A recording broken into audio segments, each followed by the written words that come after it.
शुक्लाम्बरधरं विष्णुं शशिवर्णं चतुर्भुजं प्रसन्नवदनं ध्यायेत् सर्वविघ्नोपशान्तये। व्यासं वसिष्ठनप्तारं शक्तेः पौत्रमकल्मषं पराशरात्मजं वन्दे शुकतातं तपोनिधिम्। व्यासाय विष्णुरूपाय व्यासरूपाय विष्णवे नमो वै ब्रह्मनिधये वासिष्ठाय नमो नमः। अविकाराय शुद्धाय नित्याय परमात्मने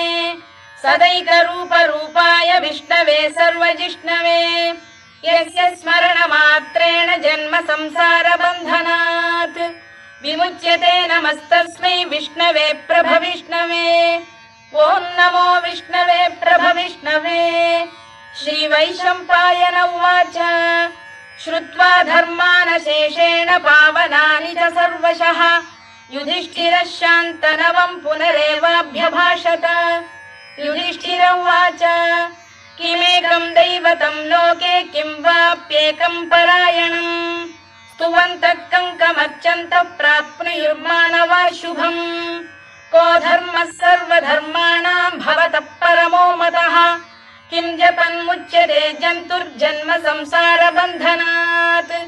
श्रीभीष्म उवाच जगत्प्रभुं देवदेवमनन्तं पुरुषोत्तमं स्तुवन्नाम सहस्रेण पुरुषः सततोत्थितः तमेव चार्चयन् नित्यं भक्त्या पुरुषमव्ययम् ध्यायन् स्तुवन् नमस्यंश्च यजमानस्तमेव च अनादिनिधनं विष्णुं सर्वलोकमहेश्वरम् लोकाध्यक्षं स्तुवन् नित्यं सर्वदुःखातिगो भवेत्। ब्रह्मण्यं सर्वधर्मज्ञं लोकानां कीर्तिवर्धनम् लोकनाथं महद्भूतं सर्वभूतभवोद्भवम् एष मे सर्वधर्माणां धर्मोऽधिकतमो मतः यद्भक्त्या पुण्डरीकाक्षं स्तवैरच्चेन्नरः सदा। परमं यो महत्तेजः परमं यो महत्तपः परमं यो महद्ब्रह्म परमं यः परायणम् पवित्राणां पवित्रं यो मङ्गलानां च मङ्गलम् दैवतं देवतानां च भूतानां यो व्ययः यतः सर्वाणि भूतानि भवन्त्यादियुगागमे यस्मिंश्च प्रलयं यान्ति पुनरेव युगक्षये तस्य लोकप्रधानस्य जगन्नाथस्य भूपते विष्णोर्नाम सहस्रं मे शृणु पापभयापहम्। यानि नामानि गौणानि विख्यातानि महात्मनः ऋषिभिः परिगीतानि तानि वक्ष्यामि भूतये। ऋषिर्नाम्नां सहस्रस्य वेदव्यासो महामुनिः छन्दोऽनुष्टुप् तथा देवो भगवान् देवकीसुतः अमृतांशुद्भवो बीजं शक्तिर्देवकी नन्दनः त्रिसामा हृदयं तस्य शान्त्यर्थे विनियुज्यते। विष्णुं जिष्णुं महाविष्णुं प्रभविष्णुं महेश्वरम् अनेकरूपदैत्यान्तं नमामि पुरुषोत्तमम्। अस्य श्रीविष्णोर्दिव्यसहस्रनामस्तोत्रमहामन्त्रस्य श्रीवेदव्यासो भगवान् ऋषिः अनुष्टुप्-छन्दः श्रीमहाविष्णुः परमात्मा श्रीमन्नारायणो देवता अमृतांशुद्भवो भानुरिति बीजम् देवकी नन्दन सृष्टेति शक्तिः उद्भवः क्षोभणो देव इति परमो मन्त्रः शङ्खबृन्नन्दकी चक्रीति कीलकम् शार्ङ्गधन्वा गदाधर इत्यस्त्रम् रथाङ्गपाणिरक्षोभ्य इति नेत्रम् त्रिसामा सामरः सामेति कवचम् आनन्दं परब्रह्मेति योनिः ऋतुः सुदर्शनकाल इति दिग्बन्धः श्रीविश्वरूप इति ध्यानम्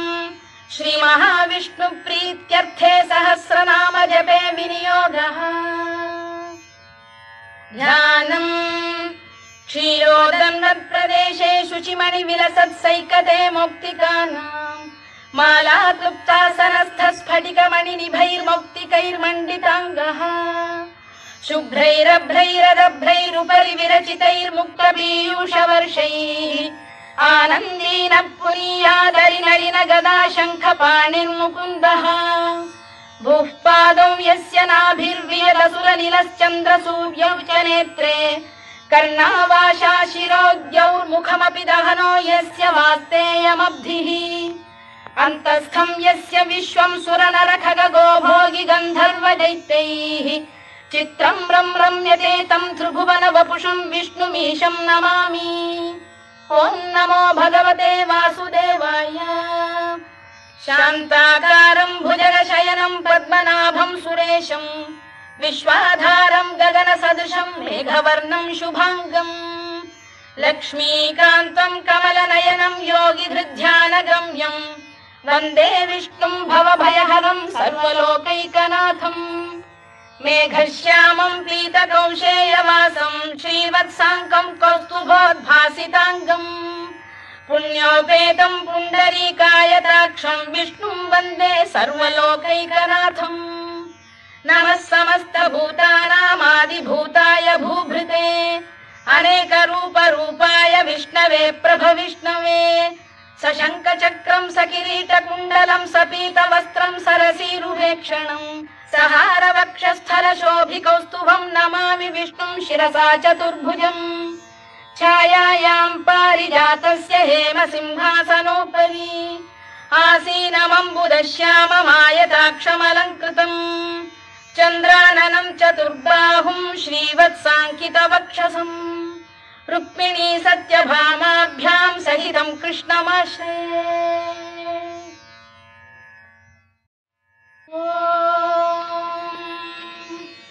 विश्वं विष्णुर्वषत्कारो भूतभव्य भवत्प्रभुः भूतभृद्भावो भूतात्मा भूतभावनः भूतात्मा परमात्मा च मुक्तानां परमागतिः अव्ययः पुरुषः साक्षी क्षेत्रज्ञोऽक्षर एव च योगो योगविदां नेता प्रधानपुरुषेश्वरः नारसिंहवपुः श्रीमान् केशवः पुरुषोत्तमः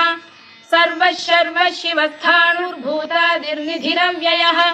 सम्भवो भावनो भर्ता प्रभवः प्रभुरीश्वरः स्वयंभूः शम्भुरादित्यः पुष्कराक्षो महास्वनः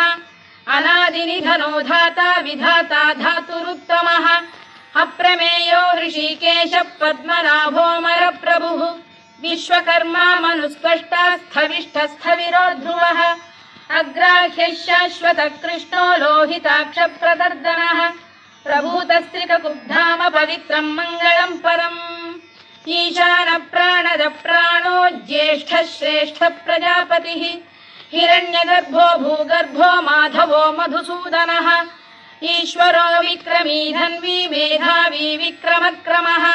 अनुत्तमो दुराधर्षः कृतज्ञः कृतिरात्मवान् सुरेशः शरणं शर्म विश्वरेताः प्रजाभवः अधः संवत्सरो व्याल प्रत्ययः सर्वदर्शनः अजः सर्वेश्वरः सिद्धः सिद्धिः सर्वादिरच्युतः वृषाकपिरमेयात्मा सर्वयोगविनिसृतः वसुर्वसुमनः सत्यः समात्मा संमितः समः अमोघः पुण्डरीकाक्षो वृषकर्मा वृषाकृतिः रुद्रो बहुशिरा बभ्रुर्विश्वयोनिश्चुतिश्रवाः अमृतः शाश्वतस्थाणुर्वरारोहो महातपाः सर्वगः सर्वविद्भानुर्विश्वक्सेनो जनार्दनः वेदो वेदविदव्यङ्गो वेदाङ्गो वेदवित्कविः लोकाध्यक्षः सुराध्यक्षो धर्माध्यक्षः कृताकृतः चतुरात्मा चतुर्व्यूहश्चतुर्दंष्टश्चतुर्भुजः भ्राजिष्णुर्भोजनं भोक्ता सहिष्णुर्जगदादिजः अनघो विजयो जेता विश्वयोनिः पुनर्वसुः उपेन्द्रो वामनः प्रांशुरमोघः शुचिरूर्जितः अतीन्द्रः सङ्ग्रहः सर्गो धृतात्मा नियमो यमः वेद्यो वैद्यः सदा योगी वीरः माधवो मधुः अतीन्द्रियो महामायो महोत्साहो महाबलः महाबुद्धिर्महावीर्यो महाशक्तिर्महाद्युतिः अनिर्देश्य वपुः श्रीमान् अमे आत्मा महाधृधृत् महेश्वासो महीभर्ता श्रीनिवासः सताङ्गतिः अनिरुद्धः सुरानन्दो गोविन्दो गोविदाम्पतिः मरीचिर्दमनो हंसः सुपर्णो भुजगोत्तमः हिरण्यनाभः सुतपाः पद्मनाभः प्रजापतिः अमृत्युः सर्वदृक्सिंहः सन्धाता सन्धिमान् स्थिरः अजो दुर्मर्षणः शास्ता विश्रुतात्मा सुरारिः गुरुर्गुरुतमो धाम सत्यः सत्यपराक्रमः निमिषो निमिषस्रग्वी वाचस्पतिरुदारधीः अग्रणीर्ग्रामणी श्रीमान् न्यायो नेता समीरणः सहस्रमूर्धा विश्वात्मा सहस्राक्षः सहस्रपात् आवर्तनो निवृत्तात्मा संवृतः सम्प्रमर्दनः अधः संवर्तको वह्निरनिरोधरणीधरः सुप्रसाद प्रसन्नात्मा विश्वधृक् विश्वभुग्विभुः सत्कर्ता सत्कृतः साधुर्जह्नुर्नारायणो नरः असंख्येयो प्रमेयात्मा विशिष्टः शिष्टकृच्छुचिः सिद्धार्थ सिद्ध संकल्पः सिद्धिदः सिद्धिसाधनः वृषाही वृषभो विष्णुर्वृषपर्वा वृषोदरः वर्धनो वर्धमानश्च विविक्तः श्रुतिसागरः सुभुजो दुर्धरो वाग्मी महेन्द्रो वसुदो वसुः नैकरूपो बृहद्रूपः शिपिविष्टप्रकाशनः ओजस्तेजोद्युतिधरः प्रकाशात्मा प्रतापनः वृद्धस्पष्टाक्षरो मन्त्रश्चन्द्रांशुर्भास्करद्युतिः अमृतांशुद्धवो भानुः शशबिन्दुः सुरेश्वरः औषधम् जगतः सेतुः सत्यधर्मपराक्रमः भूतभव्यभवन्नाथः पवनः पावनो नरः कामः कामकृत्कान्तः कामः कामप्रदप्रभुः युगादिकृद्युगावर्तो नैकमायो महाशनः अदृश्यो व्यक्तरूपश्च सहस्रजिदनन्तजित् इष्टो विशिष्टः शिष्टेष्टः शिखण्डी नघुषो वृषः क्रोधः क्रोधकृत्कर्ता विश्वबाहुर्महीधरः अच्युत प्रतिथ प्राण प्राणदो वासवानुजः अपां निधिरधिष्ठानमप्रमत्त प्रतिष्ठितः स्कन्द स्कन्दधरो धुर्यो वरदो वायुवाहनः वासुदेवो बृहद्भानुरादिदेवः पुरन्दरः अशोकस्तारणस्तारः शूरः शौरिर्जनेश्वरः अनुकूलः शतावर्तः पद्मी पद्मनिभेक्षणः पद्मनाभोरविन्दाक्षः पद्मगर्भः शरीरभृत् महर्धिर्वृद्धो वृद्धात्मा महाक्षो गरुडध्वजः अतुलः शरभो भीमः समयज्ञो हविर्हरिः सर्वलक्षणलक्षण्यो लक्ष्मीवान् समितिञ्जयः विक्षरो रोहितो मार्गो हेतुर्दामोदरः सः महीधरो महाभागो वेगवानमिताशनः उद्भवः क्षोभणो देवः श्रीगर्भः परमेश्वरः करणं कारणं कर्ता विकर्ता गहनो गुहः व्यवसायो व्यवस्थानः संस्थानस्थानदो ध्रुवः परधिः परमस्पष्टस्तुष्टः पुष्टः शुभेक्षणः रामो विरामो विरतो मार्गो नेयोनयोनयः वीरः शक्तिमतां श्रेष्ठो धर्मो धर्मविदुत्तमः वैकुण्ठः पुरुष प्राण प्राणद प्रणवपृतुः हिरण्यगर्भः शत्रुघ्नो व्याप्तो वायुरधोक्षजः ऋतुः सुदर्शनकारः परमेष्ठी परिग्रहः उग्रः संवत्सरो दक्षो विश्रामो विश्वदक्षिणः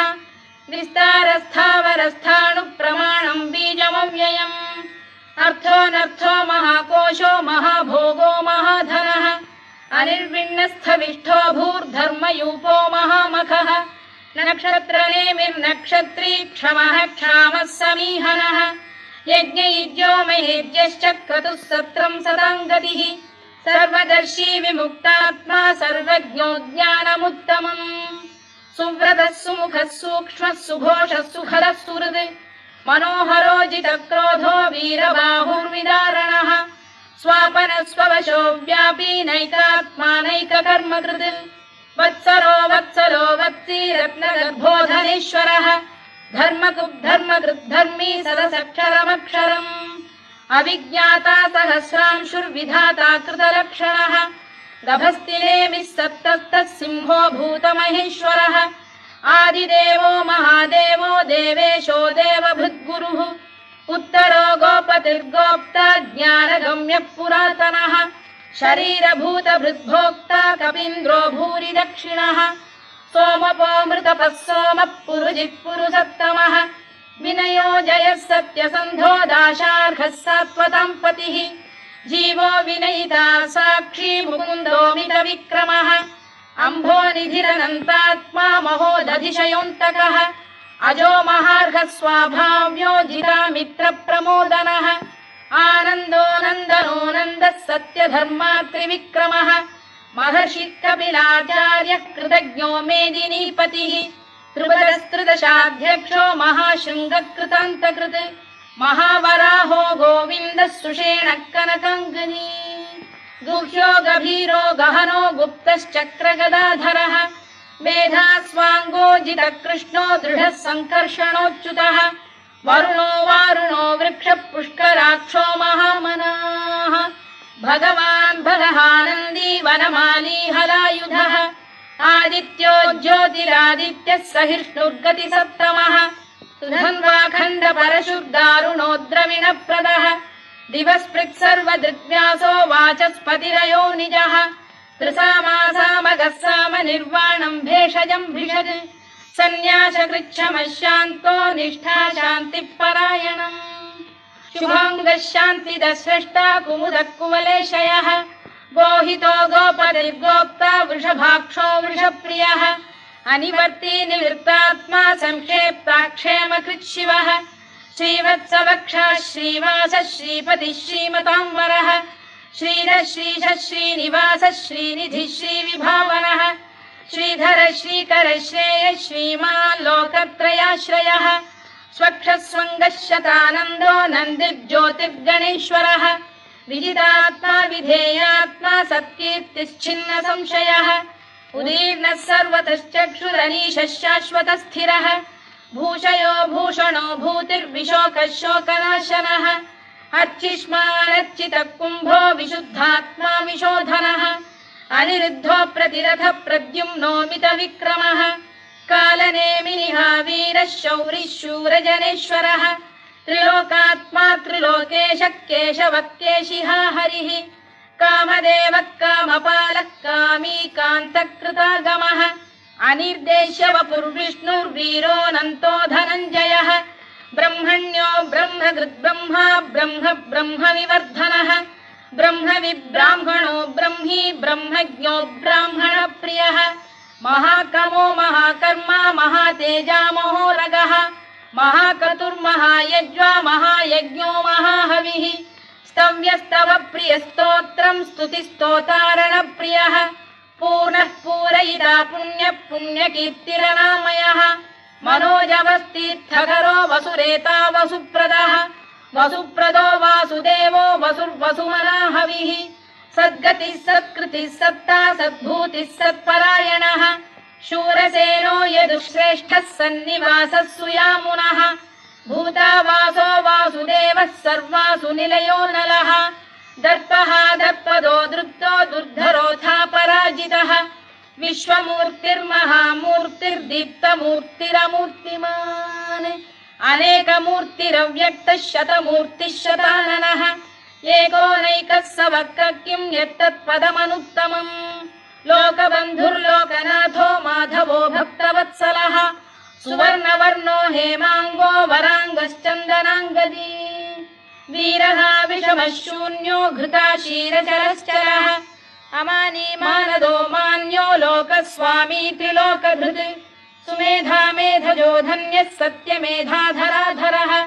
तेजो वृषोद्युतिधरः सर्वशत्रभृताम्बरः प्रग्रहो निग्रहो व्यग्रो नैकशृङ्गो गदाग्रजः चतुर्मूर्तिश्चतुर्बाहुश्चतुर्व्यूहश्चतुर्गतिः चतुरात्मा चतुर्भावश्चतुर्वेदविदेकपात् समावर्तो निवृत्तात्मा दुर्जयो दुरतिक्रमः दुर्लभो दुर्गमो दुर्गो दुरावासो दुरारिः शुभाङ्गो लोकसारङ्गः स्तुतन्तु वर्धनः इन्द्रकर्मा महाकर्मा कृतकर्मा कृतागमः उद्भवः सुन्दरः सुन्दो रत्ननाभः सुलोचनः अर्को वाजसनः शृङ्गी जयन्तः सर्वविजयी सुवर्णबिन्दुरक्षोभ्यः सर्ववागीश्वरेश्वरः महाह्रदो महागर्तो महाभूतो महानिधिः कुमुदः कुन्दरः कुन्दः पर्जन्यः पावनो निलः अमृताशोऽमृतवपुः सर्वज्ञः सर्वतोमुखः सुलभः सुव्रतः सिद्धः शत्रुजिच्छत्रुतापनः न्यग्रोधोदुम्बरोश्वत्तश्चाणूर सप्तमूलान्ध्रनिषूदनः सहस्रार्चिः सप्तजिह्वः सप्तैधा सप्तवाहनः अमूर्तिरनघोचिन्त्यो भयकृद्भयनाशनः अणुबृहत्कृशस्थूलो गुणभृन्निर्गुणो महान् अधृतस्वधृतस्वास्य प्राग्वंशो वंशवर्धनः धारभृत्कथितो योगी योगीशः सर्वकामदः आश्रमश्रमणः क्षामः सुपर्णो वायुवाहनः धनुर्धरो धनुर्वेदो दण्डो दमयिता दमः अपराजितः सर्वसहो नियन्ता नियमो यमः सत्त्ववान् सात्विकः सत्यः सत्यधर्मपरायणः अभिप्रायप्रियार्होः प्रियकृत्प्रीतिवर्धनः विहाय सगदिर्ज्योतिः सुरुचिर्पुतभुग्विभुः रविर्विरोचनः सूर्यः सवितारविलोचनः अनन्तो हुतभुग्भोक्ता सुखदो नैकजोऽग्रजः अनिर्विण्णः सदामर्षी लोकाधिष्ठानमद्भुतः सनातनतमः कपिलः कपिरव्ययः स्वस्तिदः स्वस्तिकृत् स्वस्ति स्वस्ति भुक् स्वस्ति दक्षिणः आरौद्रः कुण्डली चक्री विक्रम्यूर्जितशासनः शब्दातिगः शब्दसः शिशिरः शर्वरीकरः अक्रूरपेशलो दक्षो दक्षिणः क्षमिणां वरः विद्वत्तमो वीतभयः पुण्यश्रवणकीर्तनः उत्तारणो दुष्कृतिः पुण्यो दुःस्वप्ननाशनः वीरः रक्षणः सन्तो जीवनपर्यवस्थितः अनन्तरूपोऽनन्तश्रीर्जितमन्युर्भयापहः चतुरश्रो गभीरात्मा विदिशो व्यादिशो दिशः अनादिर्भूर्भुवो लक्ष्मी सुवीरो रुचिराङ्गदः जननो जनजन्मादिर्भीमो भीमपराक्रमः आधारनिलयो धाता पुष्पहास प्रजागरः ऊर्ध्वगः सत्पथाचार प्राणद प्रणवप्रणः प्रमाणं प्राणनिलय प्राणभृत्प्राणजीवनः तत्त्वं तत्त्वविदेकात्मा जन्म मृत्युजरातिगः भूर्भुवः स्वस्तरुस्तारः सविता प्रपितामहः यज्ञो यज्ञपतिर्यज्वा यज्ञाङ्गो यज्ञवाहनः यज्ञभृद्यज्ञकृद्यज्ञी यज्ञभुग्यज्ञसाधनः यज्ञान्तकृद्यज्ञगुह्यमन्नमन्नाद एव च आत्मयोनिः स्वयं जातो वैखानः सामगायनः देवकीनन्दनः स्रष्टा क्षितीशः पापनाशनः शङ्खबृन्नन्दकी चक्री शार्ङ्गधन्वा गदाधरः रथाङ्गपाणिरक्षोभ्यः सर्वप्रहरणायुधः सर्वप्रहरणायुध ॐ नम इति वनमाली गरीशाङ्गी शङ्खी चक्री च नन्दकी श्रीमान्नारायणो विष्णुर्वासुदेवोऽभिरक्षतु वनमाली गरीशाङ्गी शङ्खी चक्री च नन्दकी श्रीमान्नारायणो विष्णुर्वासुदेवोऽभिरक्षतु वनमाली गरीशाङ्गी शङ्खी चक्री च नन्दकी श्रीमान्नारायणो विष्णुर्वासुदेवोऽभिरक्षतु इतीदं कीर्तनीयस्य केशवस्य महात्मनः नाम्नां सहस्रं दिव्यानामशेषेण प्रकीर्तितम् य इदं शृणुयात् नित्यं यश्चापि परिकीर्तयेत् नाशुभं प्राप्नुयात् किञ्चित् सोमुत्प्रेह च मानवः वेदान्तको ब्राह्मणः स्यात् क्षत्रियो विजयी भवेत् वैश्यो धनसमृद्धः स्यात् शूद्रः सुखमवाप्नुयात् धर्मार्थी प्राप्नुयात् धर्ममर्थार्थी चार्थमाप्नुयात् कामानवाप्नुयात् कामी प्रजार्थी चाप्नुयात् प्रजाम् भक्तिमान् यः सदोत्थाय शुचिस्तद्गतमानसः सहस्रं वासुदेवस्य नाम्नामेतत्र कीर्तयेत् यशः प्राप्नोति विपुलं याति प्राधान्यमेव च अचलां श्रियमाप्नोति श्रेयः प्राप्नोत्यनुत्तमम् न भयं क्वचिदाप्नोति वीर्यं तेजश्च विन्दति भवत्य रोगोद्युतिमान् बलरूपगुणान्वितः रोगार्तो मुच्यते रोगात् बद्धो मुच्येत बन्धनात् भयान्मुच्येत भीतस्तु मुच्येतापन्न आपदः दुर्गाण्यतितरत्याशु पुरुषः पुरुषोत्तमम् सुवन्नाम सहस्रेण नित्यं भक्तिसमन्वितः वासुदेवाश्रयो मर्त्यो वासुदेवपरायणः सर्वपापविशुद्धात्मा याति ब्रह्म सनातनम् न वासुदेव भक्तानाम् शुभं विद्यते क्वचित् जन्म मृत्युजरा व्याधि भयं नैवोपजायते इमं स्तवमधीयान श्रद्धा भक्ति समन्वितः युज्येतात्मसुखक्षान्ति श्रीधृति स्मृति कीर्तिभिः न क्रोधो न च मात्सर्यं न लोभो न शुभामतिः भवन्ति कृतपुण्यानां भक्तानां पुरुषोत्तमे द्यौः स चन्द्रार्कनक्षत्राखं दिशो भूर्महो दधिः वासुदेवस्य वीर्येण विधृतानि महात्मनः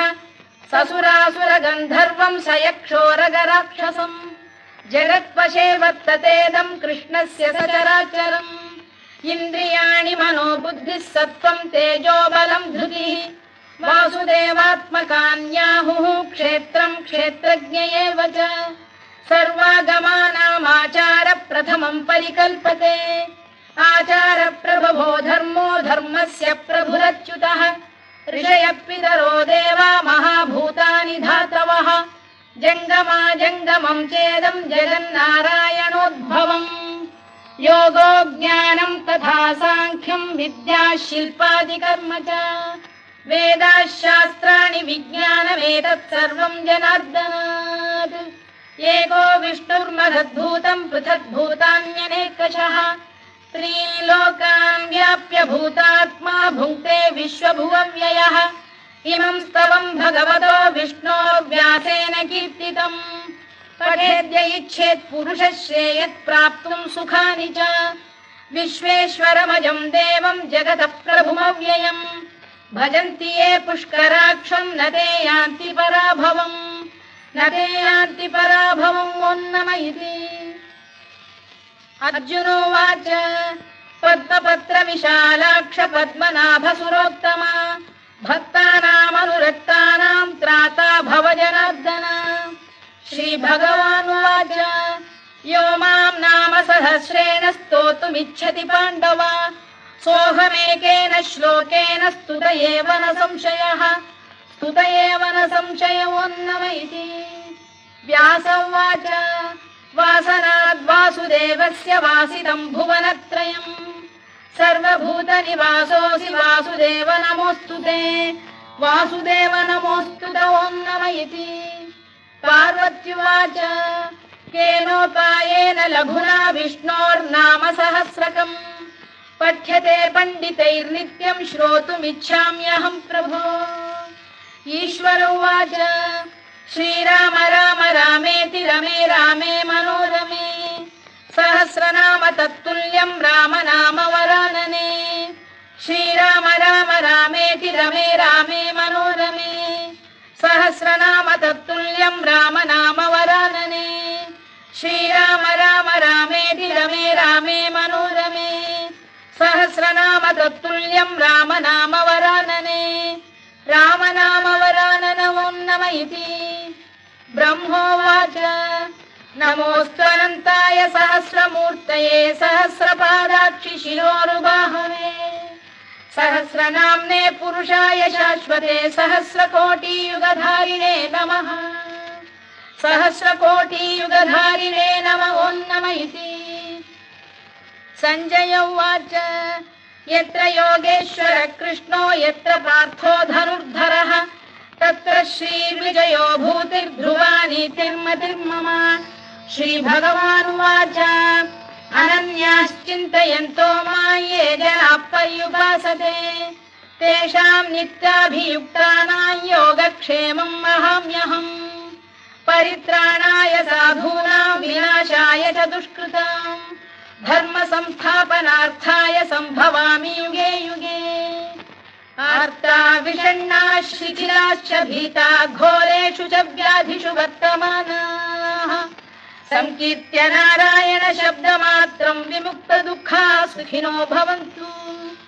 कायेन वाचा मनसेन्द्रियैर्वा बुद्ध्यात्मना वा प्रकृते स्वभावात् करोमि यद्यत् सकलं परस्मै नारायणायेति समर्पयामि।